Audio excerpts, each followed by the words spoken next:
To start things off, I'm going to declare a variable global scope with the value of I am global to demonstrate global scope.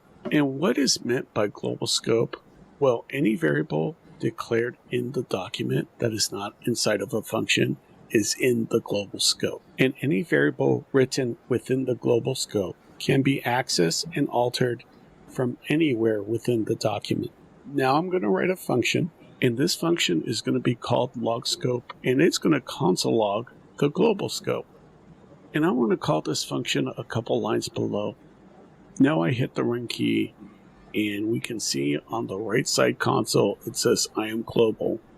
This shows that we can access the global scope variable from anywhere within the document. Now I'm going to create a variable inside of this logscope function, and I'm going to call it local scope with the value of I am local. And what is the difference between local scope and global scope? Any variable declared inside of a function can only be accessed and altered from within that function. The local scope variable is only visible within the function's boundaries, from the opening bracket to the closing bracket.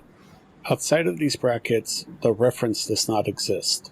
That means it can only be accessed and altered from only within that function. And now I'm going to add another console log statement passing through the local scope variable, and I'm going to hit run again, and we can see on the right side console that it says I am global and I am local. So this is working as intended. The function has access to both the local scope, which is the variable that was declared within the function, and the global scope, which is the variable that was declared outside of the function. So now I'm going to comment out the function call, and I'm going to just console log the global scope. And now I'm going to hit run again, and on the right side, we see I am global. The console log has access to the globally scoped variable.